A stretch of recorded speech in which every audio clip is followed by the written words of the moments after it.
नमस्कार, news point लेकर हाजिर हूं मैं राजीव। दोस्तों, पश्चिम बंगाल में चुनाव प्रचार के आखिरी दिन बीजेपी बहुत बुरी तरह घिर गई।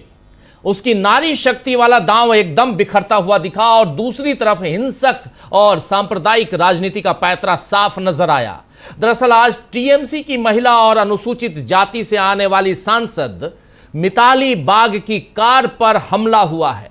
जी हां, मिताली बाग की कार पर हमला हुआ है। मिताली बाग टीएमसी की सांसद हैं, अनुसूचित जाति से आती हैं और टीएमसी का आरोप है कि हमला बीजेपी के लोगों ने करवाया।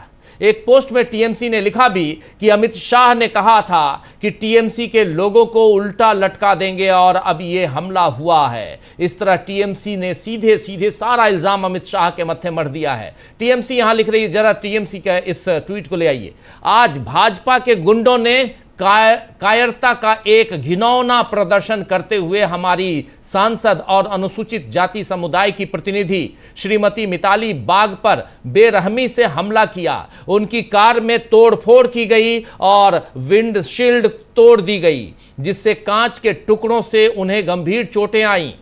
अभिषेक बनर्जी ने अस्पताल जाकर उनसे मुलाकात की और उनके प्रति एकजुटता दिखाई। हम भाजपा के लुम्पेन राज या उनकी खूनी राजनीति से डरने वाले नहीं हैं। हम उनकी गुंडागर्दी का डटकर मुकाबला करेंगे और उन्हें चुनाव में हराएंगे। न्याय लोकतांत्रिक तरीके से मिलेगा।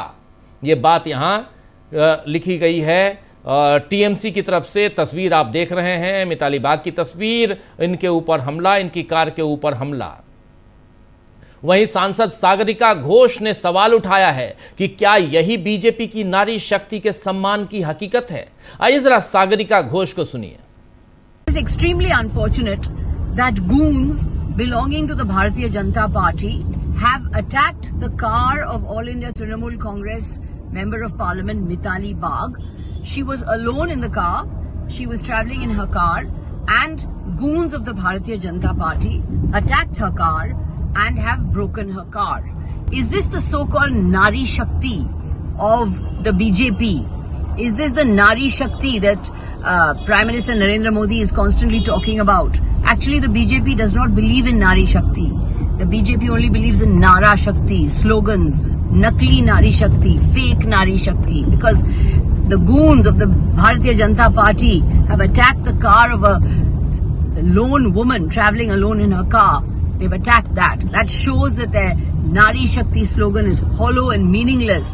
Is this the way the BJP shows respect to women? Is this the way the BJP shows respect for the SC community? The BJP slogans are hollow and meaningless. They are lies.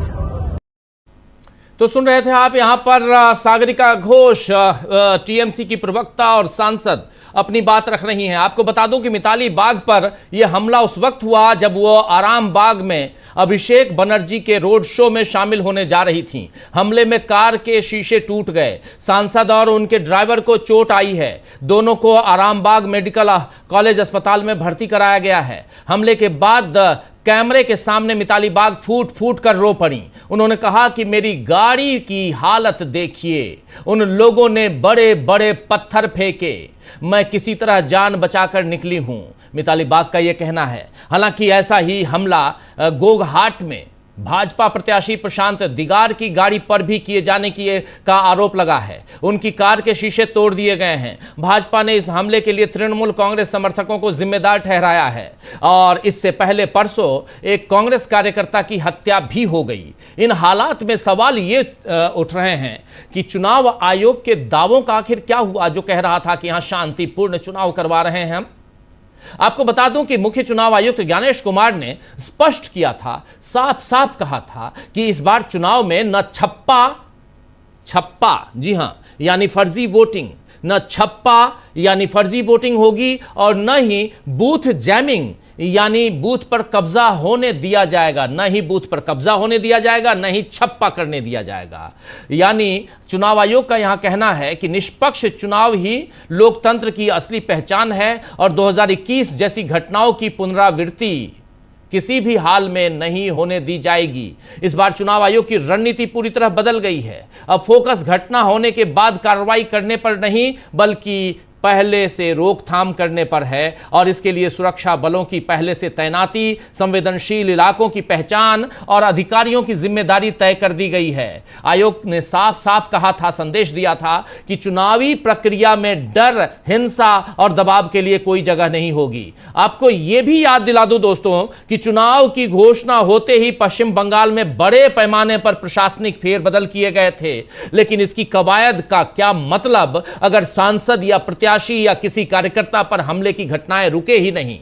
पहले दौर के मतदान के दिन किस तरह शुभेंदु सरकार को दौड़ा दौड़ा कर पीटा गया था, वो नजारा भी जनता ने देखा है। वो शुभेंदु सरकार बीजेपी के प्रत्याशी थे, न कि टीएमसी के प्रत्याशी। और अगर बीजेपी के प्रत्याशी भी सुरक्षित नहीं है तो फिर चुनाव आयोग, जी हां, चुनाव आयोग, देखिए ये तस्वीर आपने देखी होगी, ये तस्वीर चुनाव आयोग आखिर किस बात के दावे कर रहा था कि हमने यहां पर सब कुछ बिल्कुल ठीक कर रखा है, किसी तरह की गुंडागर्दी नहीं चलने देंगे। लेकिन देश के गृह मंत्री क्या कह रहे थे? उल्टा लटका के पीटेंगे। चलिए, तो इतना तय है कि पश्चिम बंगाल में इस बार भी बिना हिंसा के चुनाव कराने में चुनाव आयोग नाकाम रहा है। अब उसके लिए चाहे किसी भी दल पर दोष डाले, उससे चुनाव आयोग अपनी जिम्मेदारी से बरी नहीं हो सकता। चुनाव आयोग कहेगा कि टीएमसी के गुंडे हैं ये, लेकिन क्या भाजपा के गुंडे नहीं हैं वहां पे? वैसे केंद्र की सत्ता पर बैठे मोदी और अमित शाह की जिम्मेदारी भी कम नहीं है इस पूरे घटनाक्रम में, लेकिन वह खुद पश्चिम बंगाल में डेरा डालकर लगातार उकसाने वाले भाषण देते रहे पूरे चुनाव के दौरान। अमित शाह ने किस तरह अपनी सभा में ए बंगाल पुलिस, याद है, ए दीदी, ए बंगाल पुलिस कहा था, याद है आपको? वो भी सबने देखा। जब गृह मंत्री इस तरह की शब्दावली का इस्तेमाल करेंगे तो फिर बाकियों से क्या उम्मीद की जाए? वैसे छटे हुए गुंडों को टिकट देने में बीजेपी सबसे आगे है। जी हां, गुंडों को टिकट देने में बीजेपी सबसे आगे है, अपराधियों को टिकट देने में बीजेपी सबसे आगे है।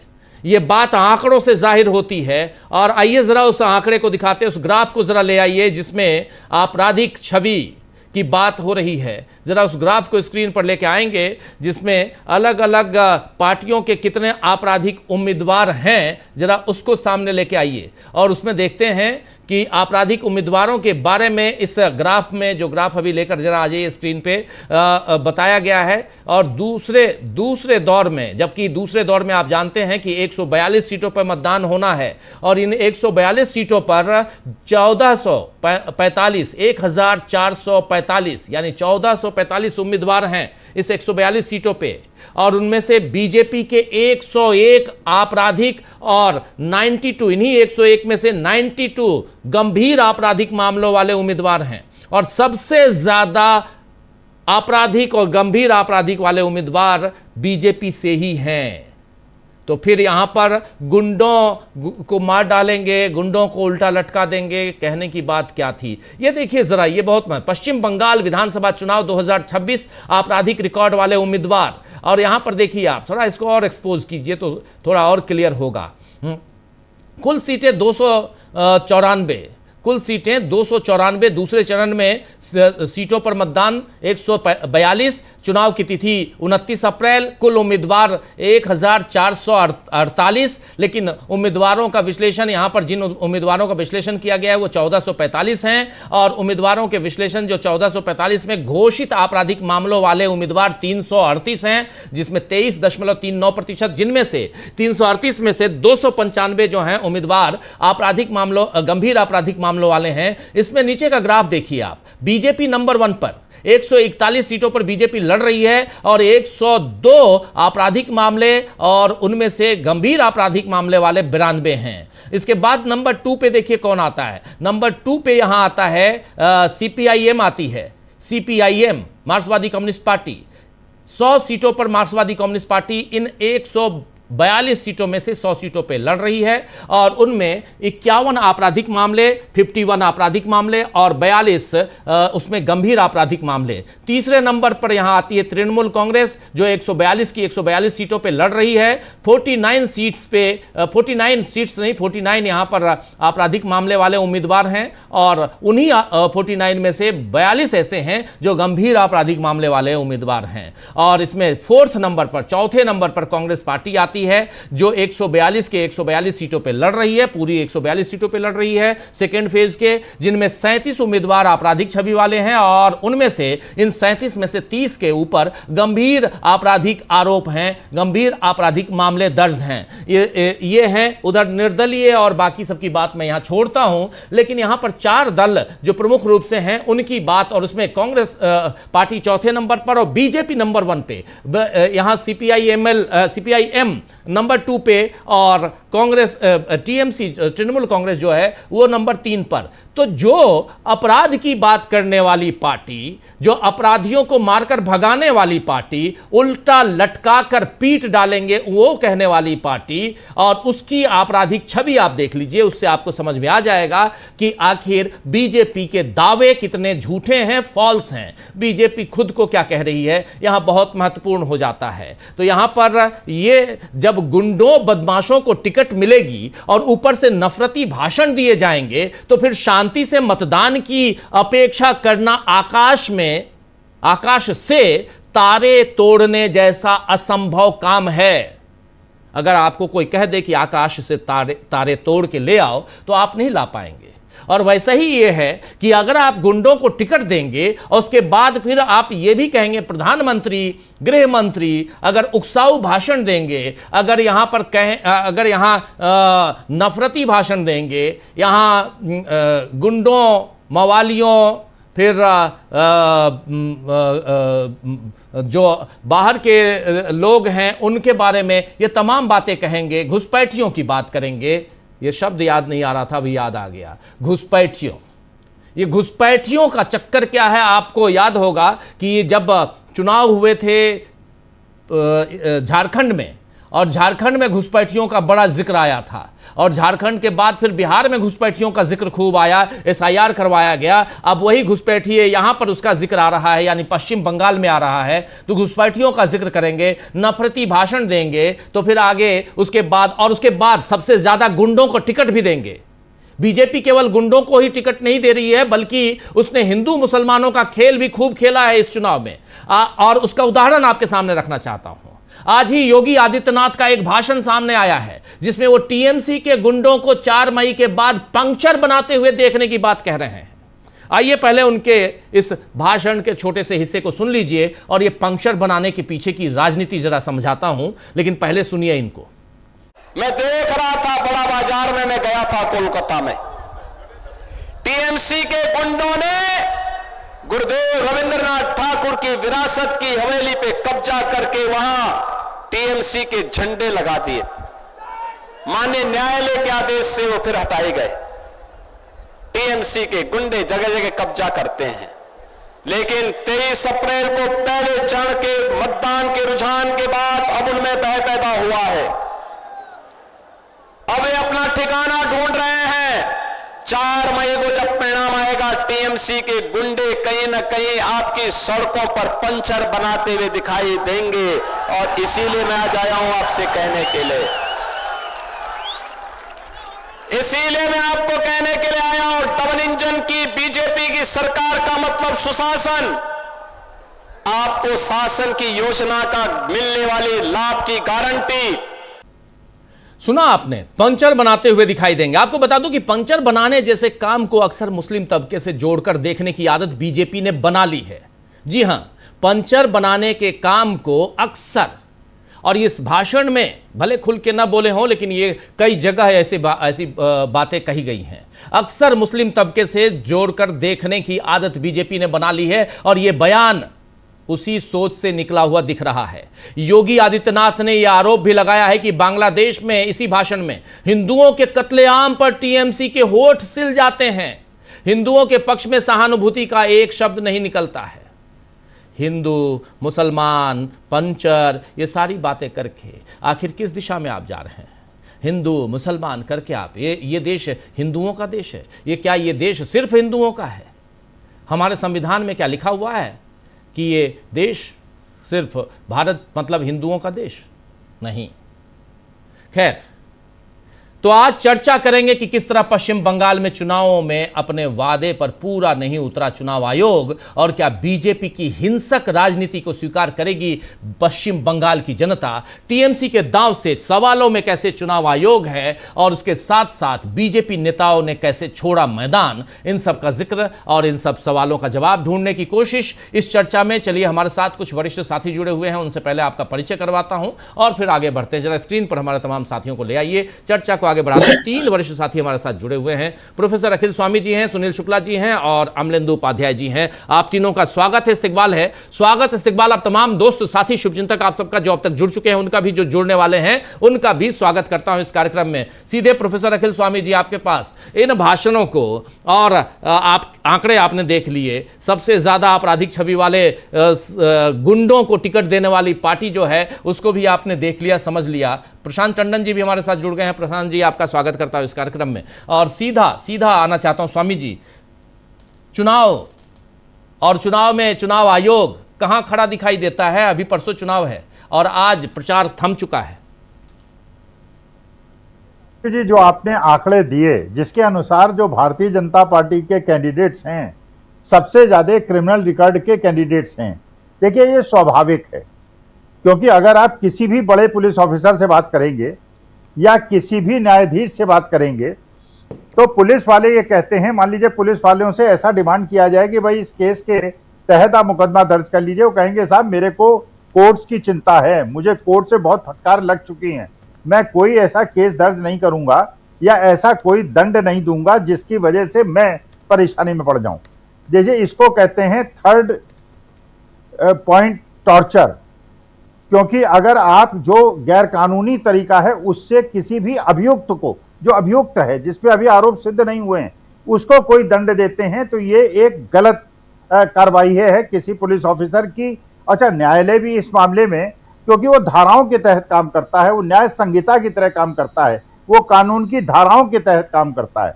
ये अगर ये काम कौन करेगा? भाई पुलिस वाले तो ऑब्वियसली, पुलिस तो संविधान के प्रति समर्पित है, वो किसी पॉलिटिकल पार्टी से तो उसका मतलब होना नहीं चाहिए। ये बात दूसरी कि 2014 के बाद पॉलिटिकल पार्टी से उसका संबंध हो गया है, सारी संवैधानिक संस्थाओं को इन्होंने पॉलिटिसाइज कर दिया है। लेकिन अब पुलिस अधिकारी नहीं करेगा, न्याय अधिकारी नहीं करेगा, तो पेड़ पे उल्टा लटकाएगा कौन? भाई पेड़ पे उल्टा लटकाने के लिए गुंडे बदमाशों की जरूरत तो पड़ेगी। इसलिए तो भारतीय जनता पार्टी ने अपने सारे कैंडिडेट जो हैं, 70% कैंडिडेट्स जो हैं वो उस छवि के बनाए हैं और क्रिमिनल रिकॉर्ड्स के बनाए हैं जो लोगों को पेड़ों पे लटकाएंगे। तो ये तो देखिए राजीव जी, बंगाल की जनता को समझना है, शांतिपूर्वक रह रहे हैं, प्यार मोहब्बत से रह रहे हैं, हिंदू मुसलमान एकता वहां स्थापित हो गई है। उड़ीसा के अंदर जब तक पटनायक साहब की सरकार थी या कांग्रेस की सरकार थी, उड़ीसा एक हिंदुस्तान का सबसे शांतिप्रिय प्रदेश था। जब से भारतीय जनता पार्टी की सरकार वहां पे आई है, वहां भी धार्मिक युद्ध शुरू हो गए, वहां भी लड़ाई झगड़े शुरू हो गए। मणिपुर के अंदर यही चीफ मिनिस्टर जो पहले थे इनके, वो कांग्रेस के थे, शांति थी। जब से भारतीय जनता पार्टी आई, मणिपुर के अंदर कुकी और मैतीस के बीच में लड़ाई शुरू हो गई और 2.5-3 साल तक वहां युद्ध चलता रहा। अगर बंगाल की जनता ये चाहती है कि लोग उल्टा पेड़ पे लटकाए जाएं और कानूनी कोई प्रावधान न हो, क्योंकि देखिए राजीव जी, आरोपी तो किसी को भी बनाया जा सकता है। जैसे कई लोग हमारे हिंदुस्तान में ऐसे हैं जो तड़ीपार घोषित हुए, कई लोग ऐसे हुए जो जिला बदर हुए। जिस समय वो तड़ीपार घोषित हुए थे न्यायालय द्वारा हुए थे, अगर जिला बदर हुए थे तो न्यायालय द्वारा हुए थे। क्या उनको उल्टा लटका दिया गया था? क्या उनको उल्टा लटकाया जाना चाहिए था? बिल्कुल सहमत नहीं हूं, नहीं लटकाया जाना चाहिए था। बाद में कोर्ट ने उनको आरोप मुक्त कर दिया, आरोप मुक्त हो गया, बात खत्म हो गई। जब तक हाईएस्ट कोर्ट से उसका निर्णय न हो जाए, किसी को भी दंड देने का अधिकार किसी को नहीं है। कसाब के मामले में बिल्कुल सिद्ध हो गया। तो देखिए, भारतीय जनता पार्टी जो बात 2024 के पहले वो कहती थी, हम संविधान को नहीं मानेंगे, हम संविधान को बदल देंगे, ये सारी चीजें इस बात को दिखा रही हैं कि भारतीय जनता पार्टी दृढ़ संकल्प है कि वो संविधान को नहीं मानेगी, क्योंकि संविधान के अनुसार, कानून के अनुसार किसी को अधिकार नहीं है कि एक जो अभियुक्त है उसको पूरा अधिकार है हाईएस्ट सिविल कोर्ट में जाए, अपनी मांग रखे और वहां से अगर उसको न्यायालय माने कि वो आरोपी है, दोषी है, उसके बाद जो सजा मिलती है वो सजा दीजिए। तो देखिए, ये जो बंगाल के अंदर, लेकिन बंगाल के अंदर योगी आदित्यनाथ, एक सर्वे आपने देखे होंगे, बहुत सारे सर्वे उस समय हुए थे जब पंचायत बनाने वालों की बात हो रही थी। 60% पंचर बनाने वाले हिंदू हैं और ज्यादातर ओबीसी और दलित हैं। शायद योगी आदित्यनाथ जी के जो राजपूत समाज है, क्षत्रिय समाज है, उसको ये बात नहीं समझ में आती है। जब पंचर बनाने वालों का आप अपमान करते हैं तो आप उन गरीब लोगों का अपमान करते हैं, वो मेहनती लोगों का अपमान करते हैं जो पसीना बहाते हैं और आपकी कार में जब पंचर हो जाता है तो उसको बनाते हैं। तो इस प्रकार से पंचर बना, जब कोई कह देता है चाय वाला तो आपको बड़ा बुरा लग जाता है, भारतीय जनता पार्टी को बड़ा बुरा लग जाता है। अरे पंचर बनाने वाले मेहनतकश लोग हैं, ये भारत के श्रमिक हैं, क्योंकि बेचारों को नौकरी दिलाने में सरकार असमर्थ रही है, क्योंकि इनको रोजगार अच्छा नहीं मिला है, लेकिन ये मेहनत करते हैं, ये हमारी मदद करते हैं। और किस प्रकार से आप देखते हैं जब आपकी कार का टायर चेंज किया जाता है, कितना ज्यादा उसमें श्रम करना पड़ता है, पूरे दिन बैठना पड़ता है, धूप में बैठना पड़ता है और मेहनत करनी पड़ती है। तो योगी आदित्यनाथ गरीब वर्ग का, शोषित वर्ग का और कमजोर वर्ग का मजाक बना रहे हैं। इस प्रकार का जो मनुवाद है और सवर्णवाद है, इसको योगी आदित्यनाथ को बचना चाहिए। मुसलमानों को आरोपित करते करते आप हिंदू समाज के लोगों को भी आरोपित कर रहे हैं। और जिस प्रकार से अमित शाह वहां आतंक का माहौल बना रहे हैं, आपने ये भी देखा होगा जो भारतीय जनता पार्टी के नवयुक्त अध्यक्ष हैं, वो वहां पे सीआरपीएफ की बख्तर बंद गाड़ी में घूम रहे हैं। अब कोई ये पूछे सीआरपीएफ में गाड़ी में घूमने का ये चुनाव आयोग ने कैसे अधिकार उनको दे दिया और उन पर क्यों कार्रवाई नहीं हुई? तो देखिए, वास्तविकता यह है कि जो ज्ञानेश कुमार गुप्ता जी हैं, मुझे ऐसा लगता है बंगाल में जो उनको टास्क दिया गया था और जो टास्क उन्होंने हरियाणा में, महाराष्ट्र में, दिल्ली में तो अच्छी तरह से पूरा किया, बिहार के अंदर अच्छी तरह पूरा किया। जब महिलाओं को 10,000 रुपए दिया गया था, लेकिन उन्होंने कोई कार्रवाई नहीं की, वो टास्क वो पूरा नहीं कर पाए हैं। और मुझे ऐसा लगता है कि हो सकता है ज्ञानेश कुमार गुप्ता जी वेस्ट बंगाल में भारतीय जनता पार्टी से बाहर जाए तो हटा दिए जाए। जी जी जी, ये बड़ा सवाल, बहुत बड़ी बात आप आखिर में कह रहे हैं और देखते हैं आगे क्या होता है। लेकिन जल्दी से प्रशांत टंडन जी आपके पास आना चाहता हूं। प्रशांत जी, चुनाव प्रचार थम गया और इसके साथ साथ हम देख रहे हैं कि पश्चिम बंगाल में क्या कुछ हो रहा है। पश्चिम बंगाल में हिंसा, गुंडागर्दी, इन तमाम चीज़ों का जिस पर दावे कर रहे थे चुनाव आयुक्त कि ये सब कुछ बिल्कुल खत्म होगा, यहाँ नहीं दिखेगा, लेकिन वो सारी चीज़ें दिखी। पहले फेज के मतदान में भी दिखा और सेकेंड फेज से पहले तो बहुत ज़्यादा एग्रेसिव दिखे प्रधानमंत्री और साथ साथ उनके गृह मंत्री, उनकी कैबिनेट के और भी सदस्य और खासकर उत्तर प्रदेश के मुख्यमंत्री भी। ये चुनाव प्रचार का जो एक तरीका है, हथकंडा है, हर राज्य में कमोबेश इस्तेमाल होता है, बीजेपी की तरफ से किया जाता है। लेकिन इसके पीछे की कहानी क्या क्या कारण है कि आखिर यहाँ पर घुसपैठियों की बात होती है, यहाँ पर नफरत फैलाने की बात होती है, डर फैलाने की बात होती है, भय मुक्त कहने की बात होती है, लेकिन डर भय यहाँ पर यहाँ लाया जाता है ताकि डर के। और देखिए, एक बयान और भी आया था, बयान ये कि 4 तारीख से पहले वो घुसपैठिए जो यहाँ छुप के बैठे हुए हैं वापस चले जाए, वरना 4 के बाद देख लेंगे। ये जो डर है, आपने पहले तो ये सब किया नहीं, गृह मंत्री आप थे, प्रधानमंत्री आप थे, तो इसलिए इस पूरे अगर चुनाव के प्रचार को देखा जाए और उसमें जो दावे चुनाव आयोग की तरफ से किए गए थे, तो कहां कौन खड़ा नजर आता है, कहां खड़ा है? देखिए, पहले फेज के और सेकंड फेज के प्रचार में बड़ा साफ अंतर आपको दिखाई देगा राजू जी। पहले फेज का जो प्रचार था मोदी और अमित शाह का, वो ममता बनर्जी के शासनकाल का, तीन बार के मुख्यमंत्री शासनकाल का एंटी इनकम्बेंसी को भुनाने का प्रचार था। और उसमें बीजेपी की सबसे ज्यादा सीटें थी, 59 सीटें बीजेपी की उस फेज में थी। तो और सेकंड फेज में जो प्रचार है वो ममता बनर्जी पे फोकस नहीं है, वो समाज को बांटकर वोट लाने पे फोकस है। तो इसका मतलब है कि पहले फेज में आपको ममता बनर्जी की एंटी इनकम्बेंसी का कोई फायदा नहीं मिला और आपको लोगों ने जो फीडबैक है, उनको फीडबैक हमसे ज़्यादा मिलता होगा, जाहिर सी बात है, उनके एग्जिट पोल भी हो रहे होंगे।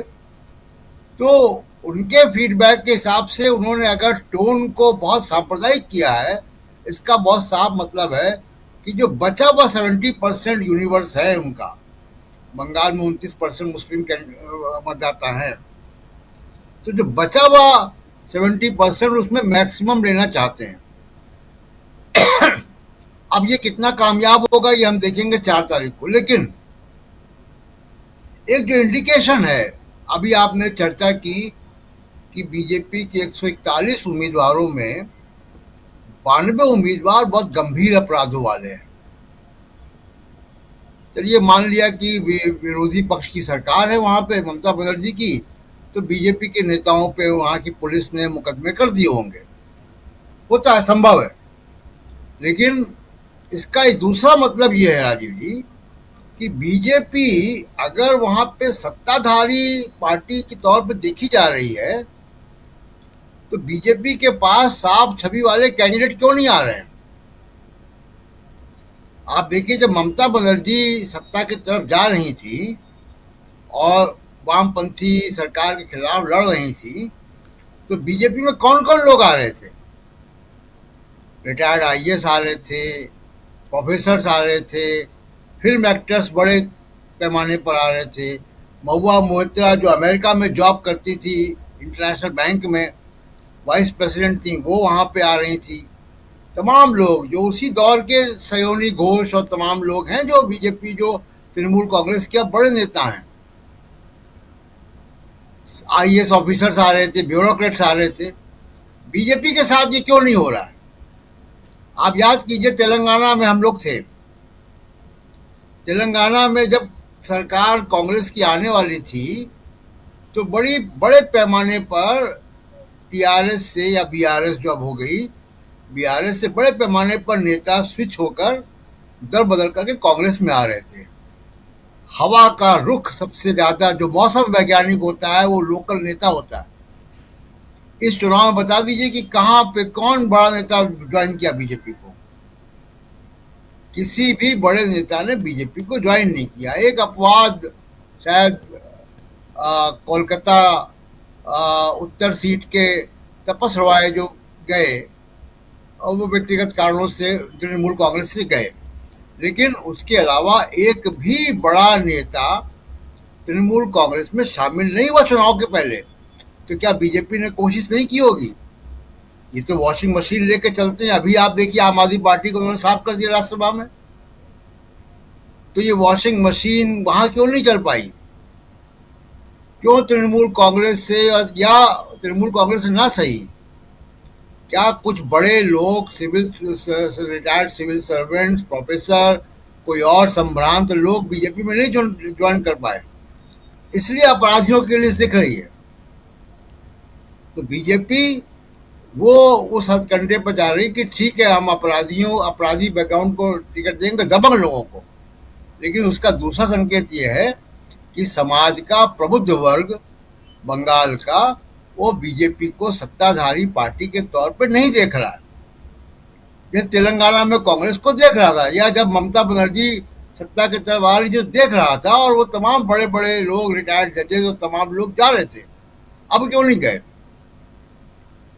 और एक आखिरी बात देखिए, ज्ञानेश कुमार जी की वजह से इतना हाई पोलिंग परसेंटेज गया है।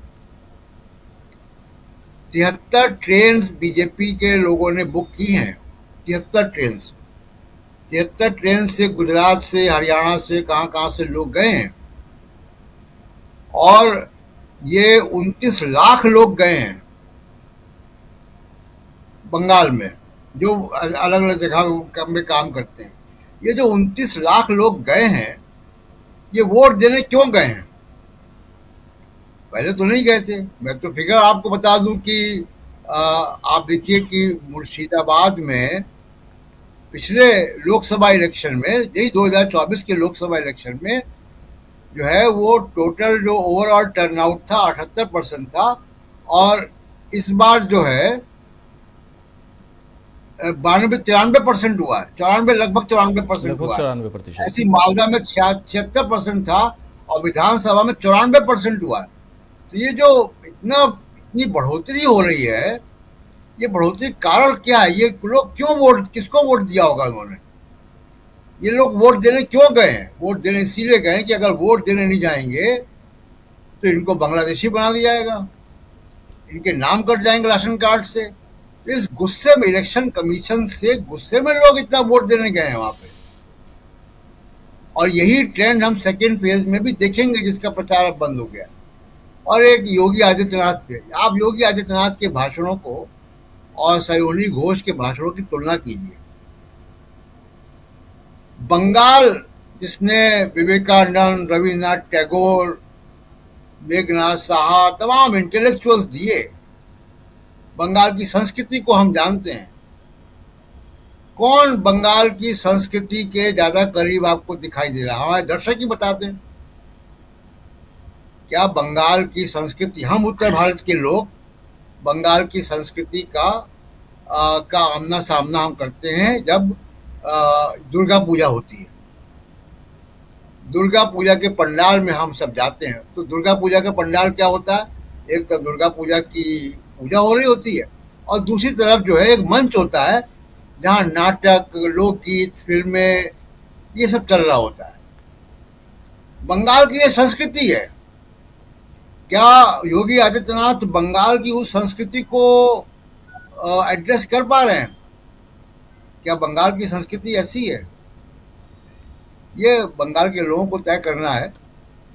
और बंगाल में जो है वो जो फर्स्ट फेज में ट्रेंड था वही ट्रेंड अभी भी रहेगा। आप देखिएगा 90% से ऊपर पोलिंग होगी, और ये जो माइग्रेंट लोग गए हैं इन्होंने स्पाइक दिया है, और यही आपको ट्रेंड अब अगले में भी दिखाई देगा। जी राजू जी, बंगाल से जुड़ गए हैं वरिष्ठ पत्रकार शुभजीत बागची साहब, आपका स्वागत है इस कार्यक्रम में।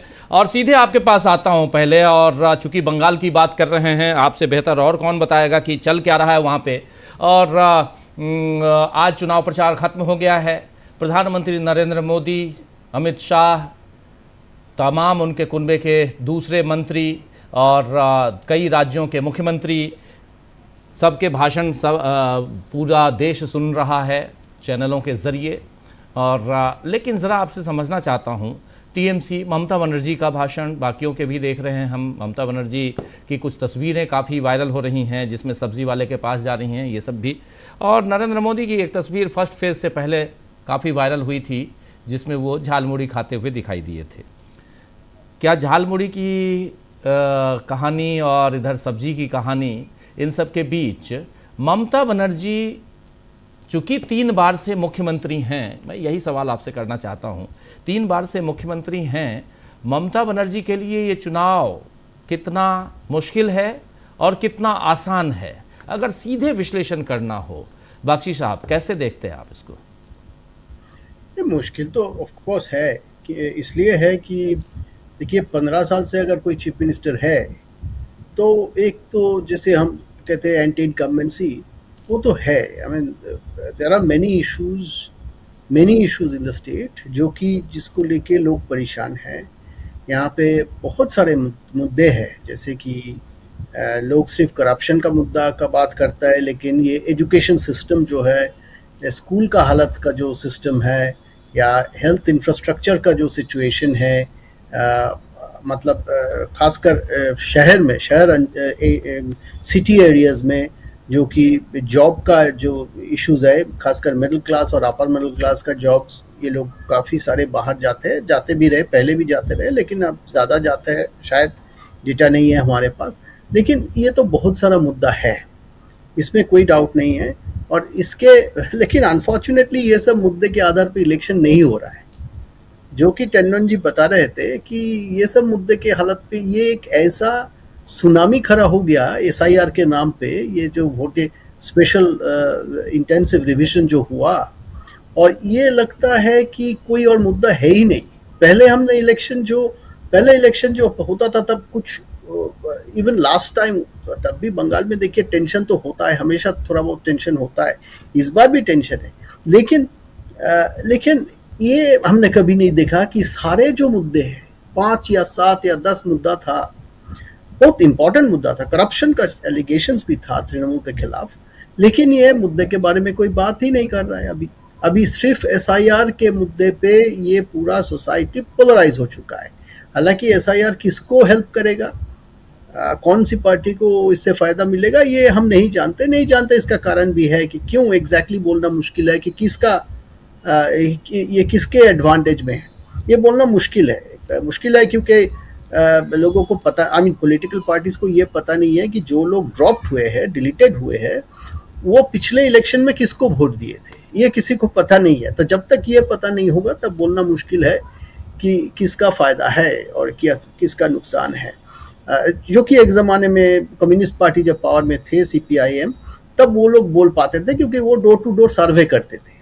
मतलब पूरे 5 साल, 10 साल, 15 साल वो सर्वे करते थे। तो जब वो पीक ऑफ पावर में थे तब वो बता पाते थे कि एक फैमिली में अगर 5 मेंबर्स है तो 3 मेंबर्स करीब करीब हमारे लिए है, 2 मेंबर शायद दूसरे पार्टी के लिए।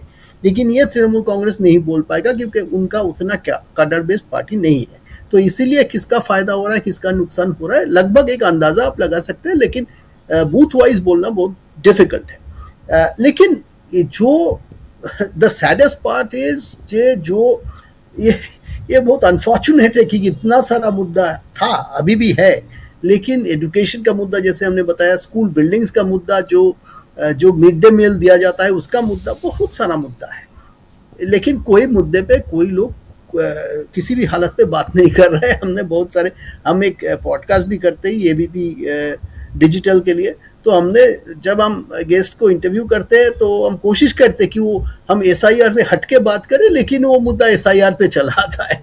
ये एकदम बिल्कुल SIR के लाइन पे पोलराइज हो गया है। I don't think it's good for any election and any state और फॉर द कंट्री। मतलब ये चुनाव एक बिल्कुल पोलराइज्ड एक जगह आकर स्थिर हो गया है। वो आपके हिसाब से वो SIR मुद्दा है, इसमें चाहे वो महिला आरक्षण का मुद्दा हो, एजुकेशन का मुद्दा हो, भ्रष्टाचार का मुद्दा हो, या ऐसे बहुत सारे मुद्दे जो हैं जिनके इर्द गिर्द चुनाव लड़ा जाता था, वो मुद्दा नहीं है। लेकिन एक बात बताइए कि अभी पिछले दिनों जिस ढंग से एग्रेसिव नोट पर प्रधानमंत्री और गृह मंत्री अमित शाह ने जो भाषण दिया है, जिसमें उन्होंने घुसपैठियों का जिक्र किया है, जिसमें उन्होंने डराने वाली राजनीति की है, जिसमें उल्टा लटका देंगे जैसी बातें कही हैं, इसका कितना असर हो सकता है इस चुनाव में, जबकि परसों पोलिंग है? देखिए, ये तो पिछले साल भी था। मतलब जब बंगाल में इलेक्शन आता है तब सब लोग बहुत एक्साइटेड हो जाते हैं। ये हालांकि 2016 में नहीं था उतना, क्योंकि 2016 में तृणमूल का कंपटीशन उतना ज़्यादा नहीं था, लेकिन 2011 में जब लेफ्ट फ्रंट हार गया था तब भी बहुत गर्मा गया था माहौल। और उससे पहले, इलेक्शन से पहले तो कई सारे लोगों का डेथ भी हुआ था उस वक्त। और हर साल 11 में, 16 में, लास्ट इलेक्शन में भी 17 लोगों का डेथ हुआ था। हालांकि वो पोस्ट पोल वायलेंस भी है उसमें, लेकिन बहुत डेथ हुआ था। तो इस बार डेफिनेटली बहुत हाई पिच्ड है। दो पक्ष एक दूसरे को एग्रेसिवली अटैक कर रहा है, जिसका एक असर फील्ड लेवल पे भी हो सकता है, कार्डर्स के ऊपर हो सकता है। लेकिन एक चीज तो है कि इस बार जो फास्ट फेज का इलेक्शन हुआ है, हमने सोचा था कि बहुत भारी किस्म का वायलेंस होगा, लेकिन वो हुआ नहीं। किसी का डेथ नहीं हुआ है, कुछ लोग मतलब इंजर्ड हुआ है, वो भी बहुत सीरियस कुछ नहीं हुआ है। इतना हाई पिच्ड एक मतलब मान लीजिए एक बैटल कहे आप, वार कहे, जो भी कहे, उसके बाद अगर किसी का डेथ नहीं हुआ तो इसका क्रेडिट तो एडमिनिस्ट्रेशन को देना चाहिए, इलेक्शन कमीशन को देना चाहिए, और पॉलिटिकल पार्टीज को खासकर देना चाहिए, और वोटर्स को देना चाहिए। इसमें कोई डाउट नहीं है। तो हाई पिच्ड ये हो जाता है, लेकिन इलेक्शन के बाद हमने देखा है कि वो बीजेपी और तृणमूल एक साथ काम करते हैं। ऐसा नहीं है कि वो लोग मारपीट करते रहते हैं। थोड़ा बहुत मारपीट 4-5 दिन होता है, गाली गलौज होता है एक दूसरे को, वो जो टेंशन बढ़ जाता है, लेकिन बहुत खराब माहौल हो जाता है या वायलेंस बहुत बढ़ जाता है, ऐसा नहीं है। हालांकि पिछले बार हमने देखा था, पिछले बार बहुत वायलेंस हुआ था, हमने पोलिंग डे में भी वायलेंस हुआ था। इसका कारण शायद ये था कि वो 7-8 फेज में जब इलेक्शन होता है तो लोगों का मतलब लोग एग्जॉस्टेड हो जाता है। जब लोग एग्जॉस्टेड हो जाता है तो शायद उनका मतलब पेशेंस कम हो जाता है, और पेशेंस जब कम हो जाता है तो हाथ ज़्यादा चलता है। और ये गर्मी में 40 डिग्री 42 डिग्री टेम्परेचर है, हाथ ज़्यादा चल जाता है, लेकिन फिर भी हाथ नहीं चला इस बार। और मुझे लगता है ये बहुत पॉजिटिव एक मामला है कि 2 फेज में इलेक्शन किया जा रहा है। ये रीजनेबल है, बहुत रीजनेबल है। तो लोगों को पता है कि अभी 2 दिन के बाद वो रिलैक्स्ड हो जाएंगे, उतना प्रेशर नहीं रहेगा।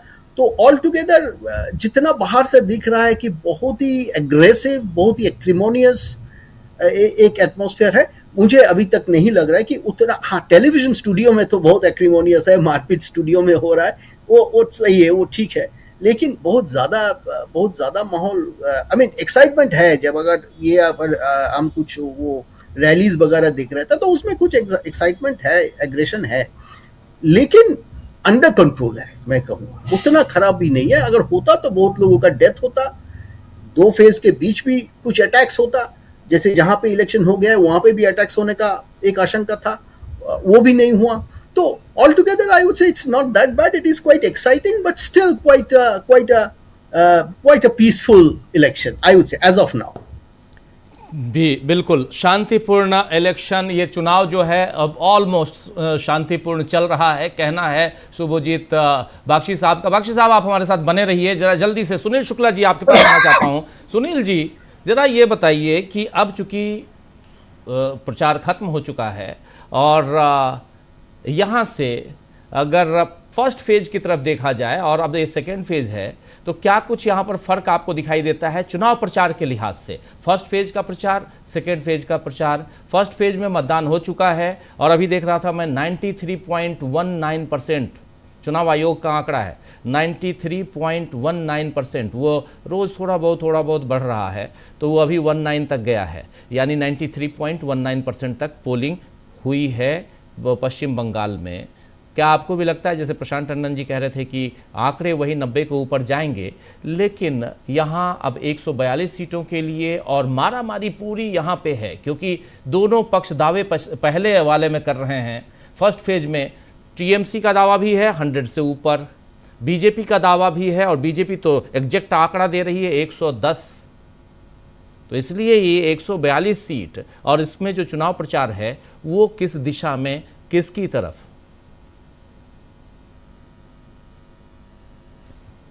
के मतदान में, द्वितीय चरण के मतदान में भारतीय जनता पार्टी के पास कोई मुद्दा ही नहीं है। पहले चरण के मतदान में तो वह घुसपैठियों के नाम पर एक अपना प्रचार अभियान बहुत मजबूती के साथ चला रही थी, लेकिन द्वितीय चरण के चुनाव में के जिन इलाकों में वोट होने जा रहा है 29 तारीख को, वहां उसके पास कोई मुद्दा नहीं है। अभी इससे कोई इनकार नहीं कर सकता कि सरकार विरोध को लेकर के तमाम तरह के मुद्दे उस राज्य में हैं, लेकिन भारतीय जनता पार्टी उनको मुद्दा बनाने में विफल रही। एसआईआर के मुद्दे को लेकर के ममता बनर्जी ने अपने आप को एक जुझारू नेता के रूप में दोबारा स्थापित कर लिया। वह द्वितीय चरण के मतदान के इलाके में जहां सर्वाधिक मतदाताओं के नाम कटे, जहां पहले चरण में जहां मतदान हुआ है उनकी तुलना में अगर आप देखेंगे तो सेकंड फेज में जहां इलेक्शन में जा रहा है वहां लोगों के नाम बहुत बड़ी संख्या में कटे। इस इलाके में ममता बनर्जी लोगों को बीच यही दावा कर रही हैं कि 22 लाख लोगों को का मताधिकार उन्होंने बचाया है। वो ये दावा कर रही हैं लगातार कि लोगों को मताधिकार से वंचित करने, लोगों की नागरिकता को छीनने, लोगों के नागरिक अधिकारों को वापस ले लेने कि जो भारतीय जनता पार्टी की मुहिम है उसके खिलाफ एकमात्र वो नेता है जो संघर्ष कर रही है। भारतीय जनता पार्टी अपने तमाम प्रयासों के बावजूद इस मुद्दे पर ममता बनर्जी को घेरने में विफल रही। वो खुद ही आरोपी बन गई। आरोपी इसलिए बन गई कि एसआईआर को लेकर के जितने भी सवाल उठे उन सभी सवालों के घेरे में बीजेपी है। एक तरफ एसआईआर को लेकर के, एसआईआर से पड़ने वाले असर को लेकर टीएमसी, कांग्रेस, वामपंथी, ये तमाम राजनीतिक दल जो हैं वह किसी न किसी तरह से सक्रिय थे, लेकिन भारतीय जनता पार्टी एसआईआर की प्रक्रिया के साथ थी। एसआईआर में जो कुछ भी हो रहा था वह उसके साथ खड़ी थी और एसआईआर से प्रभावित लोगों के साथ या उनकी मदद करने के लिए कहीं नहीं दिखाई पड़ी। फिर आप कौन सा मुद्दा बना लेंगे? आज वहां का नागरिक लगातार लाखों की संख्या में, वो 2-4 नागरिक नहीं है, 27 लाख नागरिक तो ऐसा है ना सबके सामने जो अपने मताधिकार को बचाए रखने के लिए अपने बीएलओ के पास चाहे ट्रिब्यूनल के पास घूम रहा है।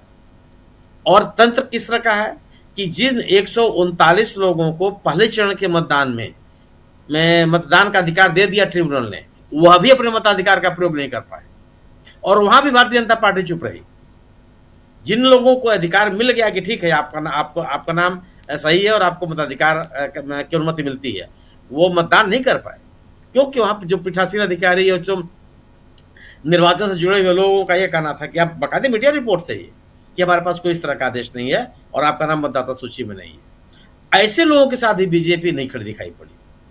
आखिर सवाल यह है कि जितने जितने मुद्दे हैं, चाहे शिक्षा का सवाल हो, चाहे स्वास्थ्य का सवाल हो, चाहे रोजगारी का मुद्दा हो, चाहे महिलाओं की सुरक्षा का सवाल हो, इन मुद्दों पर भारतीय जनता पार्टी ममता बनर्जी को कैसे गिर सकती है? आज बीजेपी कोई विपक्षी पार्टी तो नहीं है। बीजेपी एक ऐसी पार्टी है जो केंद्र में सत्ता में है, एक दशक से ज्यादा समय से सत्ता में हो। इस देश के अधिकांश राज्यों में उसकी सरकार है। अगर वो ये कहती है कि ममता बनर्जी के राज्य में शिक्षा व्यवस्था पूरी तरह से ध्वस्त हो गई है, तो ये बता दें कि बिहार में, उत्तर प्रदेश में, उत्तराखंड में, हरियाणा में, गुजरात में, मध्य प्रदेश में शिक्षा क्या स्थिति है। अगर वो ये कहती है कि स्वास्थ्य संबंधी जितनी व्यवस्थाएं हैं वो बदहाल है पश्चिम बंगाल में, तो अपने राज्य का उल्लेख कर दे कि उनके राज्य में नाम की घोषणा कर दी कि हर जिले में आप मेडिकल कॉलेज बना देंगे, बिल्डिंग के अलावा बना क्या? लोग ऐसा तो नहीं है ना कि पश्चिम बंगाल में जो लोग रह रहे हैं उनके रिश्ते रहते उत्तर प्रदेश, बिहार या मध्य प्रदेश या राजस्थान या झारखंड में नहीं है, वहां भी है, उनका लोग आना जाना है। और बंगाली समुदाय तो एक ऐसा समुदाय माना जाता है जो सबसे बड़ा पर्यटक है, वो देश भर में घूमता रहता है। वह एक डोमेस्टिक टूरिज्म में इस राज्य का बहुत बड़ा योगदान है। वो हर राज्य में जाकर के देखा उन्होंने कि क्या स्थिति बनी हुई है। अगर आप ये कहते हैं कि ममता बनर्जी सरकार रोजगार नहीं दे पाई, बिल्कुल नहीं दे पाई, बहुत बड़ा मुद्दा है। लोग सड़कों पे कहते हुए देखे जा रहे हैं कि हमारे बच्चे पढ़ लिख रहे हैं लेकिन हमको रोजगार नहीं मिल रहा है। लेकिन सवाल है कि अगर बीजेपी रोजगार के सवाल को उठाती है तो उसको ये तो बताना पड़ेगा कि केंद्र सरकार में 10 सालों से अधिक समय से रहते हुए उसने रोजगार देने के प्रयास कौन से किए, चाहे पश्चिम बंगाल हो, चाहे देश का कोई भी बड़ा हिस्सा हो। उसके खुद के उसके ऊपर आरोप लग रहे हैं कि बेरोजगारी के सवाल को संबोधित करते हुए कभी नहीं दिखाई पड़ी। जी, सबसे बड़ा संकट है बीजेपी के सामने कि ममता बनर्जी को लेकर के कोई माहौल नहीं बना पाई, उनके खिलाफ कोई एंटी इनकम्बेंसी का माहौल नहीं। इसीलिए अब भारतीय जनता पार्टी ममता बनर्जी को छोड़ के टीएमसी पे हमला कर रही है कि इनके कार्यकर्ता ऐसा करते हैं, उनके कार्यकर्ता ऐसा करते हैं, ये बिचौलिए का काम करते हैं, ये लोगों को डराते धमकाते हैं, ये मस्तान बने हुए हैं, ये मिडिलमैन बने हुए हैं, तमाम तरह के आरोप लगा रहे हैं वो टीएमसी कार्यकर्ताओं के ऊपर। अब उन्होंने ममता बनर्जी को छोड़ दिया। उसके उलट ममता बनर्जी का जो पब्लिक कनेक्ट है वो बहुत जबरदस्त है। एक तो पूरे के पूरे बीजेपी सरकार के पार्टी में एक दो नेताओं को छोड़ दीजिए आप, शुभेंदु अधिकारी और दिलीप घोष और राहुल सिन्हा, मतलब 2-4 नामों को आप छोड़ दीजिए। जो बड़े नाम हैं, जो बड़े नाम चुनाव प्रचार कर रहे हैं, जो बड़े नाम अपने नाम पे वोट मांग रहे हैं, वो कोई भी स्थानीय भाषा में बात नहीं कर पाता।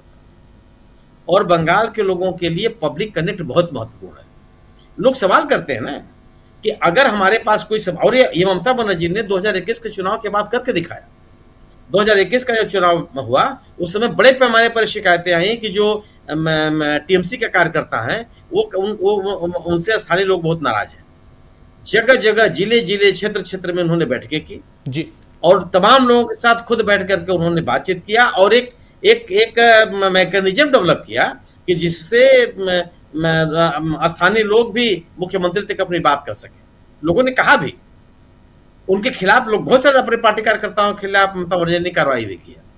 लेकिन वहां का लोग आदमी पूछता है कि अगर बीजेपी से हमको शिकायत होगी तो हम कहां जाएंगे? कौन व्यक्ति है जिससे हम अपनी बात करने जाएंगे? क्या दिल्ली में अमित शाह साहब से और नरेंद्र मोदी से बात करने जाएंगे? कौन सी लोकल लीडरशिप आपके पास है? और लोकल लीडरशिप के अभाव में भारतीय जनता पार्टी का चुनाव बहुत पीछे चला जाता है। मैं ये कह सकता हूं कि पश्चिम बंगाल में किसी की कोई लहर नहीं है, जिसमें यह भी बात है कि टीएमसी को ममता बनर्जी को सत्ता से बाहर करने की कोई लहर नहीं है। ममता बनर्जी से नाराजगी कोई लहर नहीं है।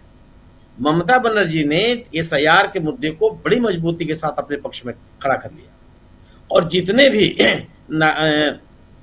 जन सामान से जुड़े हुए विषय थे वो सभी सबके सब पीछे चले गए।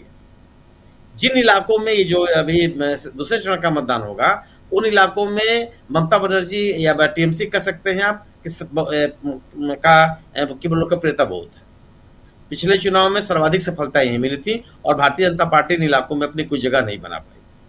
चाहे वो कोलकाता का इलाका हो, चाहे दमदम का इलाका हो, चाहे नामनारवर का इलाका हो, या हुबली हो, या हावड़ा हो, या दक्षिण 24 परगना हो, जितने इलाकों की आप बात करेंगे, इन इलाकों में टीएमसी का अच्छा खासा गढ़ है, अच्छा खासा असर है वो। और इन इलाकों में भारतीय जनता पार्टी ने कोई असर छोड़ा हो, कोई ऐसा राजनीतिक माहौल बना लिया हो जिससे लोग ये हो कि नहीं ममता बनर्जी सरकार को उखाड़ फेंकना है जी। वो स्थिति नहीं बन पाई।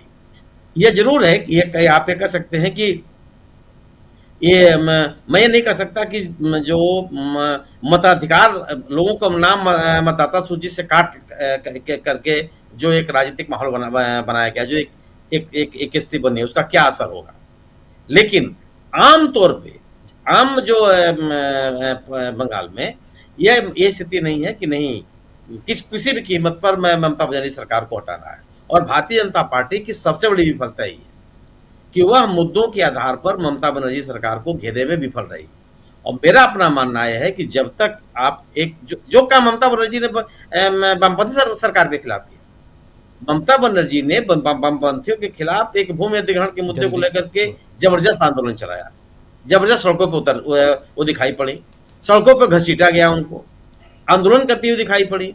आप जब तक ये रास्ता नहीं अख्तियार करेंगे, बाकायदे सरकार के खिलाफ मुद्दों की राजनीति नहीं करेंगे, तो घुसपैठिए के नाम पर, ध्रुवीकरण के नाम पर टांग देंगे और गिरा देंगे और पटक देंगे। इससे आप ममता बनर्जी सरकार को हटा नहीं सकते। ये संभव नहीं है बीजेपी के लिए। दूसरी चीज कि बीजेपी को स्थानीय लोकल लीडरशिप भी डेवलप करनी पड़ेगी, ऐसी लीडरशिप जिससे स्थानीय स्तर पर लोगों से कनेक्ट हो, जो आज नहीं है। जी बिल्कुल बिल्कुल। जरा जल्दी से शुभजीत बागची साहब आपके पास आना चाहता हूं, आपको जाना है, इसलिए मैं एक सवाल, आखिरी सवाल आपसे लेना चाहता हूं और बहुत इंपॉर्टेंट है। जब एसआईआर का आपने शुरुआत में जिक्र भी किया, एसआईआर एक मूल मुद्दा और इसके इर्द गिर्द ये चुनाव दिखाई देता है, लेकिन इस एसआईआर को बीजेपी, टीएमसी, कांग्रेस, फिर वाम दल, इन सब को देखा जाए, चार प्रमुख पार्टियां जो चुनाव लड़ रही हैं, उसके अलावा बाकी पार्टियां भी हैं, कौन यहाँ किसके पक्ष में यहाँ एसआईआर का मुद्दा जाते हुए दिखाई देता है? लोग परेशान हैं। प्रशांत टंडन जी बता रहे थे कि लगभग 21 लाख, प्रशांत जी 21 लाख ही बता रहे थे ना, 21 लाख लोग लाए गए बाहर से। प्रशांत जी की आवाज़ बढ़, जी प्रशांत जी 29 लाख 29 लाख बता रहे थे। 29 लाख लोग स्पेशल ट्रेनें चलाकर लाए गए हैं।